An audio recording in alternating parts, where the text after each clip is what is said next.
지금 한국 교회가 코로나 사태를 맞으면서 모든 분야가 다 어렵지만요, 교회도 굉장히 위기를 맞고 있어요. 여러 가지 면에서 이제 교회 침체기가 오고 한국 교회 이제 부흥이 떠나고 있는 거 아닌가 이렇게 우려하고 걱정하는 분들이 많이들 계십니다. 정말 지금은 여러 가지 면에서 우리가 정말 깨어서 기도해야 될 때가 아닌가 생각이 돼요. 상황을 탓하고 여건을 탓하고 있을 때가 아니라 우리가 모여서 기도할 때 하나님은 살아계십니다.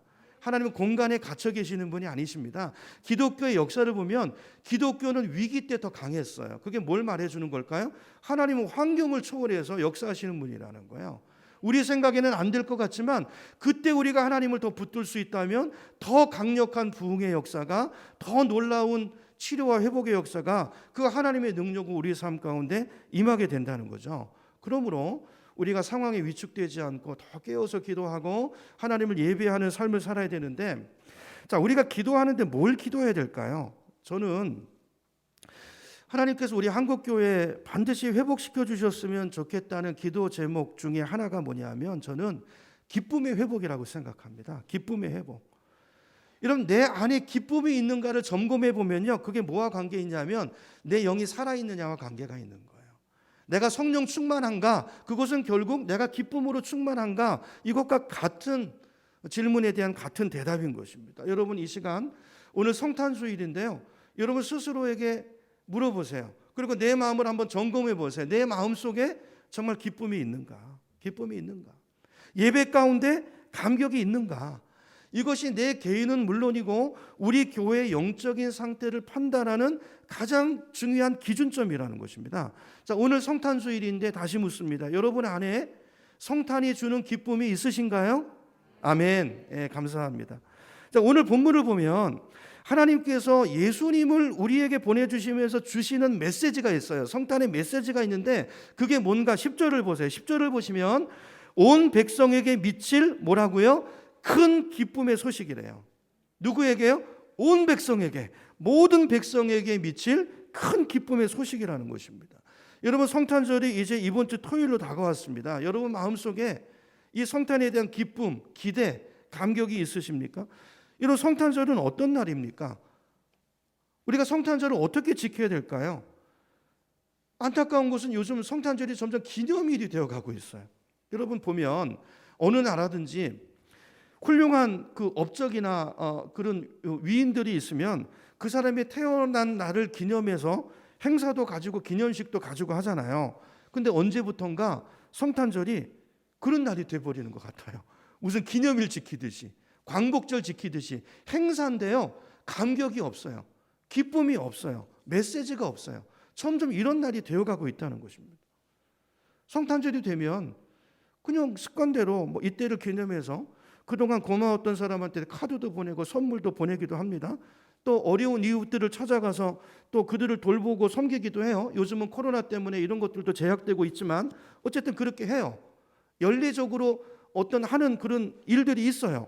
그리고 그런 일들을 하고 나면 우리 마음에 어떤 생각이 드냐면, 금년 성탄절은 내가 잘 보낸 것 같아, 이렇게 흐뭇한 마음이 들기도 합니다. 근데 중요한 것은 자, 그런 일을 하면서 거기 예수님이 계시냐는 거예요. 예수님을 잃어버리고 내가 무엇 때문에 즐거워하고 기뻐하는지 그 본질을 놓칠 때가 많고요.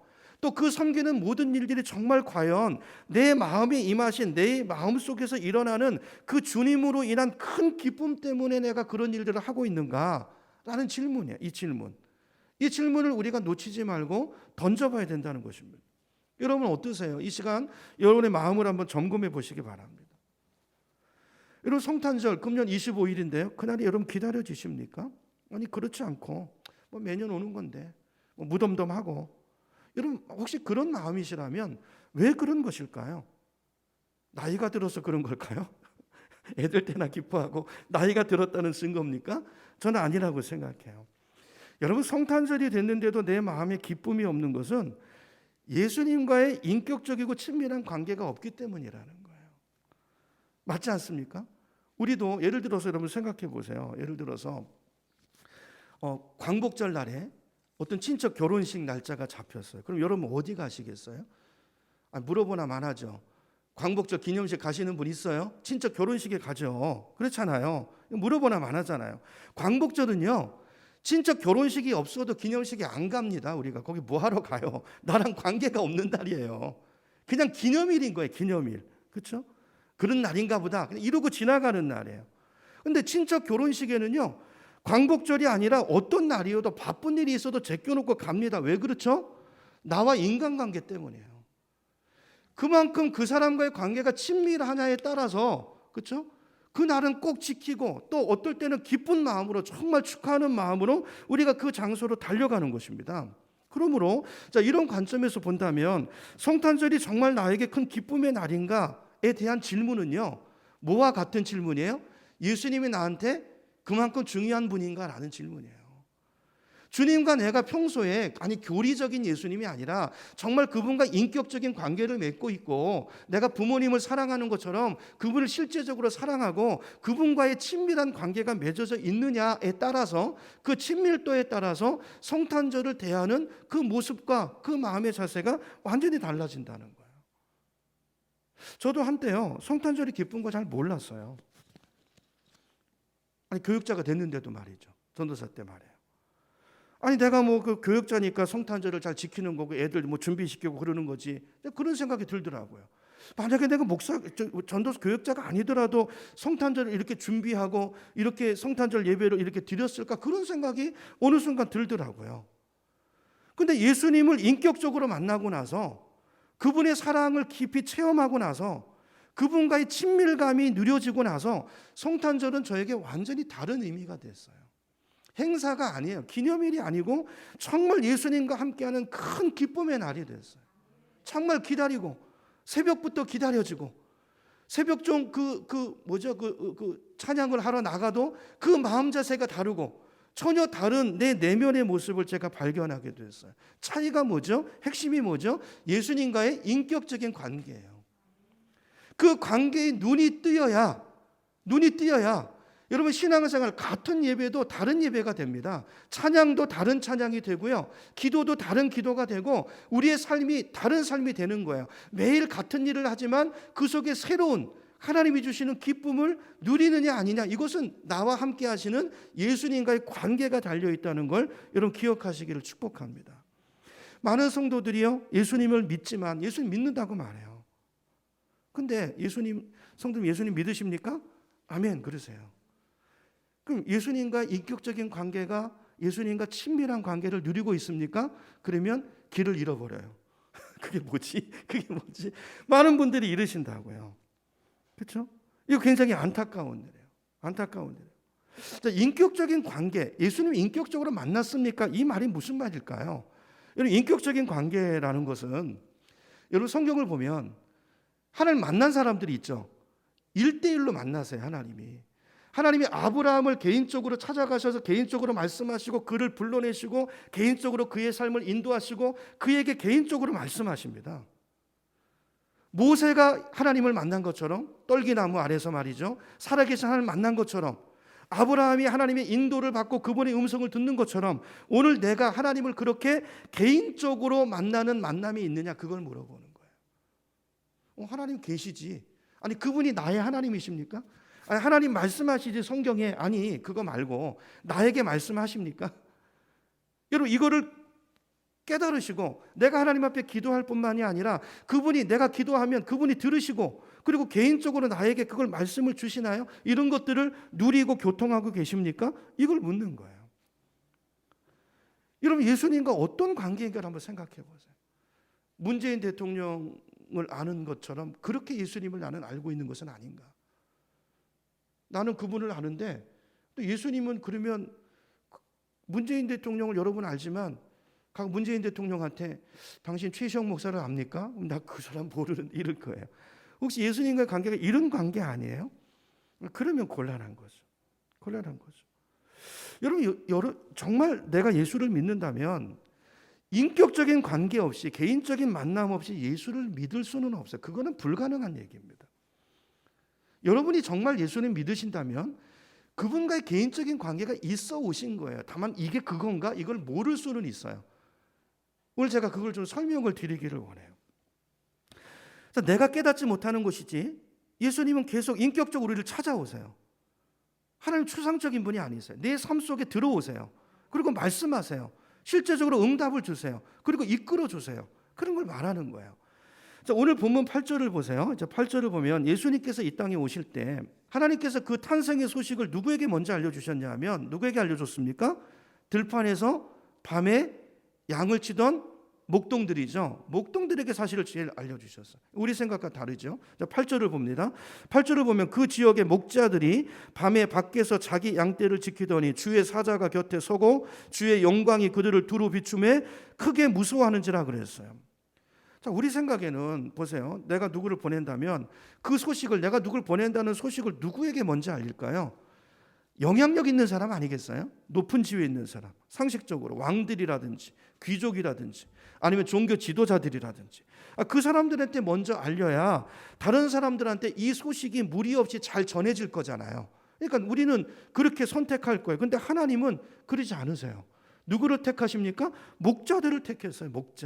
목자가 어떤 사람인가? 우리 생각에는 목자 그러면 뭐 예수님이 선한 목자시고 그러니까 좋은 인상을 가지고 계실지 모르지만 그 당시의 목자는요, 그 시대 당시의 목자는 아주 천한 직업이었어요. 목자 그러면 아유 저 사람 같지도 않은 사람, 가까이 할 수 없는 사람 이렇게 생각했다. 성격도 거칠고요. 맨날 들에서 노숙하고 잡니다. 배운 것도 없습니다. 그리고 예의나 교양이나 이런 건 거의 찾아볼 수 없는, 그렇죠? 그런 분들이에요.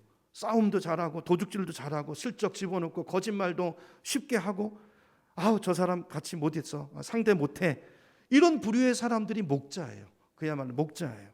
자, 그런데 그런 사람들한테 하나님의 천사가 나타나셔서 예수, 하나님의 아들의 예수 탄생의 기쁜 소식을 그들에게 먼저 전했어요. 그리고 그들의 입을 통해서 이 기쁜 소식이 전파되게 하셨다는 거예요. 이게 하나님의 방법이었는데 왜 이렇게 하셨을까요? 하나님의 의도가 뭘까요? 그 의도가 10절 말씀에 나오는 거예요. 10절을 다시 보세요. 천사가 이르되 무서워하지 말라. 보라, 내가 온 백성에게 미칠 큰 기쁨의 좋은 소식을 누구에게? 목자 너희에게 전하노라. 자, 여기서 중요한 단어는 뭘까요? 온 백성이에요. 온 백성. 여러분 생각해 보세요. 만약 예수님의 탄생이 왕이나 아니면 사회 지도층들에게 복음이 전해지고 예수님이 왕궁 같은데 화려한 곳에서 태어나셨다면 목자들처럼 천대받고 이런 사람들이 이게 나에게 주시는 큰 기쁨의 소식이라고 느꼈을까요? 아니 저 사람들이나 좋아하는 소식이겠지. 거리감을 느꼈을 거예요. 소외감을 느꼈을 거라고요.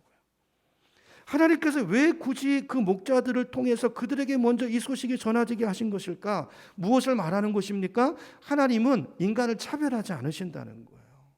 여러분, 차별은 인간이 만든 것이지 하나님의 눈에는 그런 구분이 없으세요. 예수님이 이 땅에 오신 게 뭐죠? 그 모든 차별을 없애시러 오신 거예요. 모든 백성에게 미칠 큰 기쁨의 소식. 하나님은 우리를 차별하지 않으십니다. 이게 우리의 소망이에요. 여러분, 오늘 이 자리에 계신 분들 중에서 나는 모세나 아브라함처럼 내가 어떻게, 그분들은 훌륭한 사람들이잖아. 그분들이 하나님을 만났다고 내가 어떻게 개인적으로 만날 수 있을까? 내가 하나님의 음성을 어떻게 들을 수 있을까? 하나님이 나 개인에게 말씀하실 리가 없잖아. 내가 어떻게 사는지 주님도 다 아실 텐데. 이런 생각을 가지고 있다면, 가족들도 나를 싫어하고 친구들도 나를 따돌리는데 하나님이 어떻게 나에게 말씀하시겠어? 혹시 그런 생각을 가진 분들이 있다면 오늘 생각을 바꾸시기 바랍니다. 왜냐하면 오늘 본문에 나오는 이 목자가 바로 그런 사람들이었기 때문이에요. 그래서 복음이 나에게 복음이 되는 것입니다. 나에게 소망이 있는 거예요. 여러분, 예수님이 태어나신 곳이 어딘가요? 예수님 어디서 태어나셨죠? 베들레헴에서 태어났죠. 그 마국간 맞아요. 베들레헴은 이제 미가 선지자의 예언에 의하면 아주 작은 고을입니다. 가난한 고을이에요. 근데 작고 가난한 고을 중에서도 말씀하신 것처럼 무슨 의원이나 병원이 아니고 하다못해 무슨 여관방도 아니고 여인숙도 아니고 방이 없어가지고요 마국간에서 태어나셨어요. 자, 이 모든 사실이 우리에게 말해주고 있는 메시지가 뭘까요? 성탄의 이 기쁜 소식은 모든 사람에게, 어떤 가난한 사람, 어떤 소외된 사람에게도 동일하게 미칠 큰 기쁨의 소식이라는 거예요. 그 사실을 오늘 누가가 이런 여러 가지 상황들을 통해서 우리에게 말씀하고 있는 것입니다. 그래서 예수님이 내 마음에 오신 거예요. 여러분, 성탄이 단순한 기념일이 아니라 여러분 각자의 마음속에 예수님이 오시는 성탄이 되기를 축복합니다. 이게 복음이에요. 왜요? 내 마음에 어떻게 오실 수 있죠? 예수님 마구간에 오셨잖아요. 내 마음에 그 추하고 더럽고 냄새나는 것이 있지만 마구간을 마다 않고 오셔서 그 천시하는 그 목자들에게 큰 기쁨의 그 메시지가 되신 그리스도께서 오늘 우리 안에 오셔서 추하고 더러운 그곳에 자리 잡으시고 우리 인생의 기쁨이 되시고 우리 인생의 소망이 되기를 원하신다는, 이게 오늘 우리에게 주시는 메시지라는 것입니다. 여러분, 예수님이 여러분과 함께 계십니다. 예수님이 내 안에, 여러분 성탄이 내 안에 이루어져야 돼요. 여러분 마음속에. 그래야 성탄에 큰 기쁨이 내 삶에 임하는 것입니다. 그죠? 근데 예수님이 나와 함께 계시다는 건 어떻게 할까요? 그건 여러분 자꾸 느낌으로 자꾸 느끼려고 하시는데요. 뭘 보려고 하시고 느끼려고 하시는데 아니에요. 그렇게 하시면 안 돼요. 하나님이 하도 우리가 못 믿으니까 가끔은 그렇게 하세요. 근데 이렇게 하시잖아요. 잘못되기 쉬워요. 아니 90% 이상 잘못돼요. 느낌은 우리를 속입니다. 우리 느낌은 늘 변해요. 그래서 감정이요, 우리를 알거든요. 그래서 마귀가요, 우리 감정을 자꾸 건드려요. 느낌으로 예수님이 나와 함께 계신다고 생각하면요, 요건 마귀의 아주 표적이 돼요. 이런 분은 그 사람의 감정을 좀 힘들게 하고 좀 억울한 일을 당하게 하고 그러면 하나님이 어디 있어? 바로 이렇게 돼요. 느낌이 아니거든요.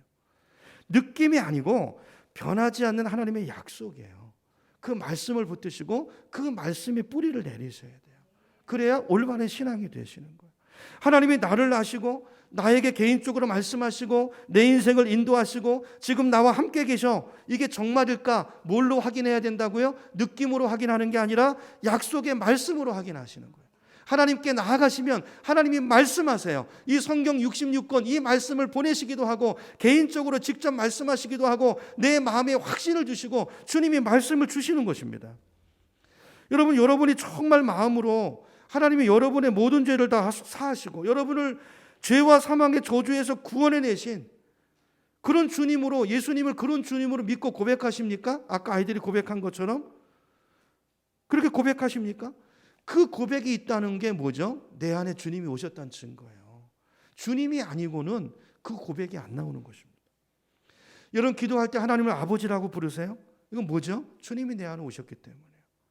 이게 제 생각을 말하는 게 아니라 전부 성경에 그렇게 써 있어요. 이렇게 말씀을 통해서 확인하는 거예요. 어느 순간 내가 아버지로 불러, 느낌이 아니에요. 성경에 그렇게 돼 있어요. 하나님 아버지라 부르냐? 아빠 아버지가 부르냐? 우리 안에 성령이 오신 증거라는 거예요. 그렇게 부르도록 만드는 분이 내 안에 오신 성령이라는 것입니다. 이걸 통해서 내 안에 성령이 오셨구나 이렇게 확인하는 거예요. 느낌이 아니에요. 느낌은 늘 우리를 속여요. 여러분 예수 믿고 나서 어느 순간부터 누구를 미워하면 마음이 막 괴로워요. 내가 누구를 막 비판하고 그러면 속에서 너 그만해라 이런 말이 들리는 것 같아요. 다른 인격 누군가가 말해요 나한테. 야 너 그만 그 사람 용서해. 그 사람 사랑해줘. 이런 마음이 드십니까? 이건 뭐예요? 성령이 내 안에서 말씀하시는 거예요. 이렇게 아는 거예요. 그렇죠? 이게 어디 있어요? 요한일서 말씀에 있어요. 여러분 내가 하나님 뜻대로 살지 않고 기도도 안 하고 전도도 안 하고 용서도 안 하고 누구 미워하고 예배도 막 빠뜨려 먹고 그러면 어느 순간에 마음이 막 괴로워요. 이게 뭐 잘못될 것 같고 막 이 부담이 느껴집니까? 이건 뭐예요? 성령이 근심하시는 거예요. 에베소서 4장 30절에 그렇게 말씀하고 있어요. 제 얘기가 아니고 이렇게 확인하시는 거예요. 여러분 요즘 여러분의 마음속에 혹시 내가 뭔가 주님이 기뻐하는 일을 하고 싶어, 주님 일을 하고 싶어, 하나님께 쓰임받는 인생 되고 싶어, 그런 마음이 여러분 안에 일어나십니까? 이건 뭐죠? 하나님이 주시는 마음이라는 거예요. 빌립보서 요건 볼게요. 빌립보서 2장 13절 제가 읽습니다. 너희 안에서 행하시는 이, 지금 제가 말한 거, 이런 일이 일어나는 거, 이거 누가 일으키는 것이냐? 행하시는 이는 하나님이 하시는 거야. 당신의 기쁘신 뜻을 위하여 너희로 소원을 두고 행하게 하신다. 이렇게 말씀하고 있어요. 무엇을 말합니까? 여러분 안에 예수님이 오셨기 때문에, 성령이 오셨기 때문에 이런 일들, 이런 생각들이 올라온다는 거예요. 어떤 생각이요? 하나님을 아버지라고 부르고, 어느 순간에 말씀과 기도, 찬송 중에 하나님의 막 은혜가 느껴지고 하나님의 말씀이 임하고, 이게 뭐예요? 아, 성령이 역사하시는구나, 이거라는 거예요. 주님 뜻대로 살지 못하면 괴롭고, 용서하지 않으면 마음이 너무 힘들고 고통스럽고, 잠이 안 오고, 하나님이 이렇게 깨우셔서 기도시키시고 하나님 일을 하고 싶은 막 열망이 일어나고, 뭐예요? 하나님이 우리 안에서 행하시는 거예요. 하나님이 우리 안에서 막 역사하시는 거라는 거예요. 그래서 일어나는 현상이라는 것입니다. 그렇다면 생각해 보세요. 여러분, 이것보다도 더 인격적인 관계가 어디 있어요? 여러분, 제가 말씀드린 이런 내용들 여러분 경험하지 못하신 분이 있습니까? 이거 한 번도 경험하지 못한 분이 있으세요? 다 경험하잖아요. 여러분, 아브라함이 하나님의 음성을 직접 들었던 것도 놀라운 일이고요. 모세가 떨기나무 아래서 그 하나님을 만난 것도 놀라운, 그 체험도 놀라운 것이지만, 더 놀라운 것은요, 하나님이 내 안에 오셨다는 거예요. 그리고 내 안에서 나에게 말씀하신다는 거예요. 이것보다도 더 놀라운, 더 인격적인 관계가 어디 있겠어요? 그렇죠? 그러니까 내가 느끼지 못하는 것이지, 여러분 인격적인 관계를 맺고 계시는 것입니다. 그러니까 여기에 더 집중하시고, 중요한 것은 그걸 순종할 때 그 하나님의 선하심이 내 삶에 경험되고 그분을 사랑하게 되고, 그러면 예배가 달라지고요, 삶이 달라지고, 성탄절에 느끼게 되는 기쁨이 달라진다는 거예요. 그렇죠? 우리는 다 주님과 인격적인 관계 속에서 산다는 걸 기억하시고, 그 하나님의 인도를 따라 내가 여기까지 왔다는 것을 기억하시고, 자, 그런 관점에서 오늘 우리가 성탄절에 들어야 될 가장 중요한 메시지는 뭘까요? 내 안에 오신 주님이라는 거예요. 주님이 단순히 이 땅에 오신 성탄절이 아니라, 그게 끝이 아니고 그런 기념일이 아니고, 그 성탄이, 그래서 예수님이 이 땅에 오셔서 우리 죄를 사하시고 십자가에 죽으시고 부활하셔서 성령을 통해서 우리 안에 오신 이 성탄, 내 안에 주님이 임하시는 이 성탄의 역사가 여러분 개개인의 삶 가운데 일어나기를 주님의 이름으로 축원합니다. 그걸 주목해 보셔야 돼요. 성탄이 될 때마다 여러분 그거를 바라보셔야 돼요. 안타까운 것은 많은 성도들이 이렇게 예수님이 분명히 내 마음에 와 계시고, 또 말씀으로 여러 가지 상황으로 역사하시고 인도하시는데도 불구하고 그 은혜 가운데 살면서도 인격적인 게 뭐예요?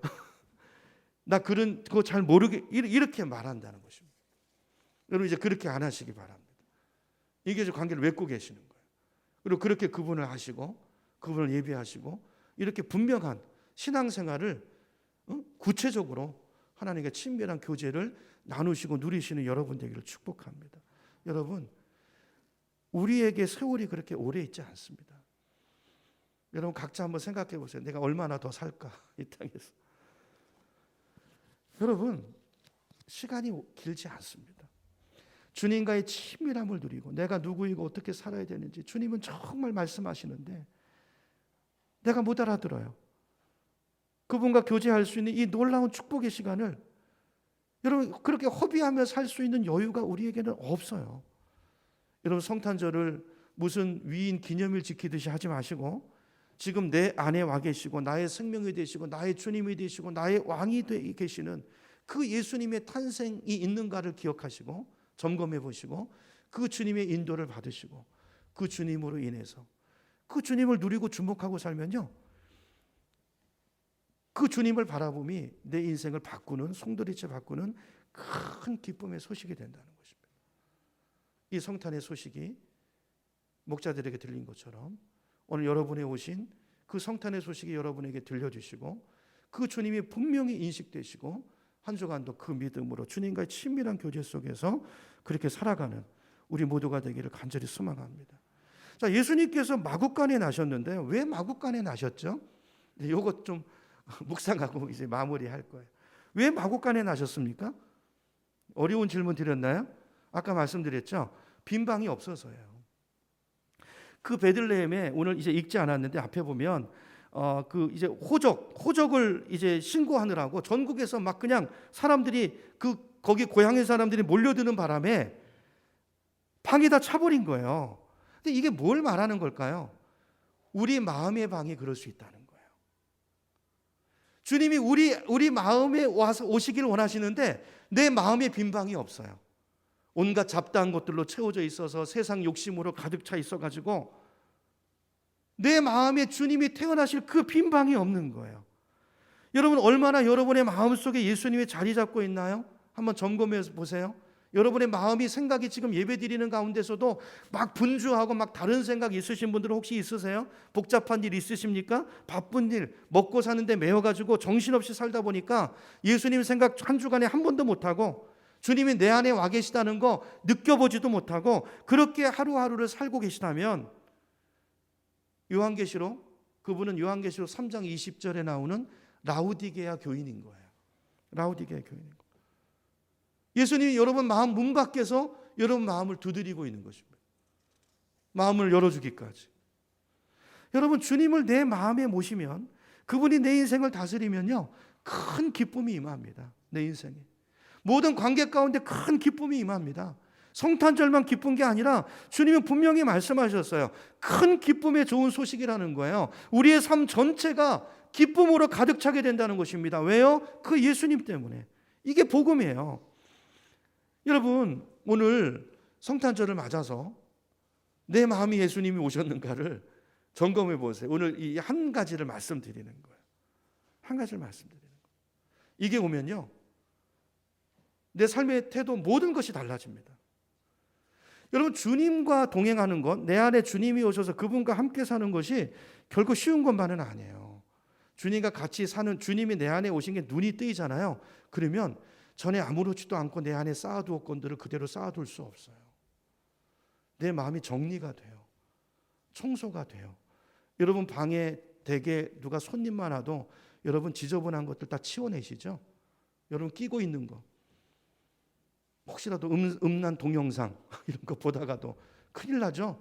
그거 치워버리죠? 우리가 예수님 믿는다고 말하면서도 내 마음에 온갖 있어서는 안 되는, 그분이 보시면 안 되는 이런 것들을 가득가득 쌓아놓고 계시고 예수님 문 밖에 밀어내고 그렇게 종교생활하는 분들이 있습니까? 아니에요. 그건 신앙생활 아니에요. 그 주님이 내 마음에 오셔야 됩니다. 그래야 끊어질 것들이 끊어지고 정리가 될 것들이 정리가 되고. 여러분, 처음에는요, 이제 우리가 예수님을 믿잖아요. 그러니까 하나님이 막 기쁨을 주세요. 근데 이제 어느 순간에 가면 이게 쉽지 않아요. 여러분, 예수님과 동행하는 게 쉽지 않습니다. 죄를 끊어버려야 돼요. 내 정욕을 끊어버려야 돼요. 때로는, 어떨 때는 이게 나를 희생하는 길이고, 그렇죠? 고난의 길이에요. 순교도 각오해야 되는 길이에요. 그런데 여러분 생각해 보세요. 주님과 동행하는 게 얼마나 기쁘면 죽는 길인 줄 알고 갈까요? 사도 바울 같은 분들, 선교사님들 보세요. 죽음이 기다리고 있는데, 예루살렘으로 가면 묶임이 기다리고 있는데 가요. 왜요? 주님과 함께하는 기쁨이 그 고난이 주는 고통과는 비교할 수 없을 정도로 훨씬 크기 때문에요. 큰 기쁨이기 때문에요. 여러분, 여성분들이 아이를 낳을 때 보세요. 저희 아내도 애를 넷이나 낳는데요, 첫째 낳을 때 얼마나 고생했는지 몰라요. 며칠을 못 나요. 늦게 들어간 사람들 다 낳는데 못 나요. 그 고생을 하고 낳는데, 아니 제 생각에 이제 애 하나밖에 안 낳겠구나 이렇게 생각했는데 웬걸요? 좀 있다가 또 나요. 4가지 낳더라고요. 4가지. 주변에서 말릴 때까지 나요. 왜 그렇죠? 그 산통 고통보다 키우는 기쁨이 훨씬 크기 때문에요. 그러지 않습니까? 마찬가지죠. 우리가 음식을 먹을 때도 그렇잖아요. 뜨거운 음식, 매운 음식 먹으면서도 땀 뻘뻘 흘리면서도 맛있다 그러면서 먹잖아요. 그렇죠? 맵지만 맛있어요. 그런 거예요. 주님과 동행하는 삶이 그런 것입니다. 힘들어요. 고난이 있어요. 그런데 너무 재미있어요. 너무 흥분돼요. 너무 기뻐요. 너무 보람 있어요. 그 일이 가치 있는 일이에요. 그래서 그 길에 생명까지 드리면서 가요. 이 차이는, 핵심은 예수님과의 인격적인 관계에 있는 거예요. 그 관계가 단단하면 두렵지 않은 것입니다. 여러분, 아이들 보세요. 아빠와 부모와의 사랑의 관계가 돈독한 아이는 밖에 나가면 자신감이 있어요. 그게 약하잖아요. 그럼 맨날 주눅 들어 있어요. 관계예요, 관계. 주님을 아는 눈이 뜨인 그 관계. 나를 알고 계시고 나와 함께 계시고 나의 삶을 24시간 지켜보시는 그 주님에 대한 영의 눈이 열리면, 그렇죠? 그 길을 가는 것입니다. 그 길을 가는 것입니다. 여러분 오늘 이 말씀을 마음에 담고 성탄절이 정말 여러분의 삶에 기쁜 날이 되기를 축복하고, 내 안에 오신 기념일로의 성탄, 내가 아는 그 성탄이 아니라 내 마음에 오시는 그 성탄이 여러분 각자의 삶에 이루어 주시고, 여러분 가정에 주님이 오시는 그 성탄이 이루어지시길 바라고, 여러분의 사업장에 그 주님이 오시는 금년 성탄이 그런 성탄이 돼서 여러분이 있는 곳마다 큰 기쁨이 임하는, 행복이 임하는 그 놀라운 성탄을 보내시고 그 기쁨의 소식을 전하시는 우리 모두가 되기를 주님의 이름으로 축원합니다.